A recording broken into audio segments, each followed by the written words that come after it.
সুপ্রিয় শিক্ষার্থী বন্ধুরা, তো আশা করি তোমরা সবাই ভালো আছো। আমিও তো ভালো আছি।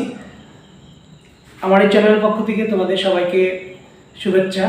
আশা করি তোমরা আমার চ্যানেলের সাথে থাকবে এবং আমি তোমাদের এই নবম-দশম শ্রেণী সহ সকল শ্রেণীর পাঠ্য বই এবং যে তোমাদের পাঠ্য বই রিলেটেড যত পড়ালেখা আছে আমি এভাবে ভিডিও করে দিব।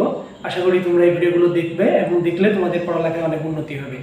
আমি আজকে নবম-দশম শ্রেণীর বঙ্গবাণী কবিতার কবি পরিচিতি তোমাদেরকে প্রথমে সুন্দরভাবে বুঝিয়ে দিব। এই কবি পরিচিতিটা খুবই ইম্পর্টেন্ট তোমাদের জন্য, কারণ এমসিকিউ প্রশ্ন কিন্তু এই কবি পরিচিতি থেকে আসে। যেমন কবির নাম, কবির জন্মস্থান, কোন কাব্যগ্রন্থ থেকে এই কবিতাটা সংগ্রহ করা হয়েছে, এরকম অনেক ইম্পর্টেন্ট কোশ্চেন এর মধ্যে আছে। আমি সেগুলো তোমাদেরকে সুন্দরভাবে আলোচনা করে দেব। তোমরা একটু মনোযোগ সহকারে দেখলে সেগুলো এবং রপ্ত করলে তোমরা পরীক্ষায় ভালো ফলাফল করতে পারবে। আমি বঙ্গবাণী কবিতায় প্রথমে আব্দুল হাকিমের সম্পর্কে একটু বলি। আনুমানিক 1620 খ্রিস্টাব্দে সন্দ্বীপের সুধারাম গ্রামে আব্দুল হাকিম জন্মগ্রহণ করেন। 1620 খ্রিস্টাব্দ মানে হলো প্রাচীন যুগ। বাংলা সাহিত্যে 3টি যুগ আছে। একটা হলো প্রাচীন যুগ, একটা হলো মধ্যযুগ এবং একটা আধুনিক যুগ। এখন আমাদেরকে জানতে হবে প্রাচীন যুগ কোনটা, মধ্যযুগ কোনটা এবং আধুনিক যুগ কোনটা।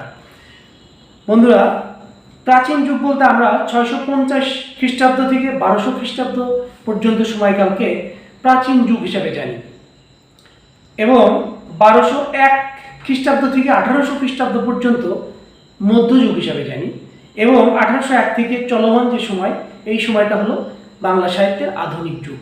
আমরা এখন আধুনিক বাংলা সাহিত্যের আধুনিক যুগের মধ্যে আছি। কিন্তু আমরা যে কবিতাটা পড়তেছি বঙ্গবাণী, এবং এই কবিতার কবি মূলত ছিলেন মধ্যযুগীয়, কারণ তার জন্মসাল ছিল আনুমানিক 1620 খ্রিস্টাব্দ। তার মানে একটা মধ্যযুগীয় কবি হলেন আব্দুল হাকিম। আব্দুল হাকিম সুধারাম গ্রামে জন্মগ্রহণ করেন, সন্দ্বীপের সুধারাম গ্রামে।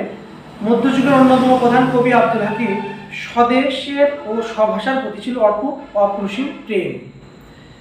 মধ্যযুগে কিন্তু এরকম বাংলা ভাষা প্রচলন ছিল না। তো মধ্যযুগে বাংলা ভাষা প্রচলন না থাকলেও আমাদের কবি আব্দুল হাকিম সেই যুগেই বাংলা ভাষার প্রতি অপরিসীম ভালোবাসা দেখিয়েছেন এবং বিভিন্ন কাব্যগ্রন্থ রচনা করেছেন। সেই যুগে মাতৃভাষার প্রতি এমন গভীর ভালোবাসা নিদর্শন ইতিহাসে এক বিরল দৃষ্টান্ত এবং পরবর্তী প্রজন্মের জন্য কালজয়ী আদর্শ। কবি আব্দুল হাকিম মধ্যযুগীয় কবি ছিলেন এবং সেই সময়েই তিনি বাংলা ভাষার প্রতি অনেক মমত্ববোধ দেখিয়েছেন এবং অনেক কাব্যগ্রন্থ রচনা করেছেন, যেটা বর্তমান যুগে আমরা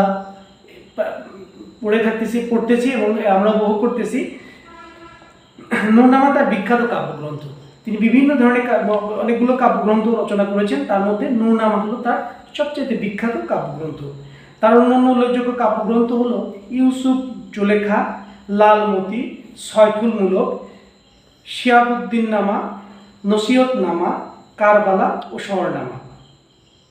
বন্ধুরা, তোমাদেরকে মনে রাখতে হবে এই বঙ্গবাণী কবিতা কোন কাব্যগ্রন্থ থেকে নেওয়া হয়েছে। এটা হবে নূরনামা কাব্যগ্রন্থ থেকে, এবং সে অন্যান্য যে কাব্যগ্রন্থগুলো রচনা করেছেন সেগুলো তোমাদেরকে মনে রাখতে হবে।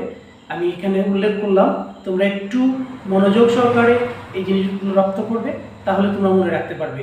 এবং আরেকটা কথা বলে রাখি, এই বঙ্গবাণী কবিতার আব্দুল হাকিম সম্পর্কে তোমরা যে বিষয়টুকু জানলে, এটা শুধুমাত্র তোমাদের ক্লাস পরীক্ষা বা বোর্ড পরীক্ষার জন্য নয়, এটা তোমাদের পরবর্তী জীবনেও কাজে লাগবে।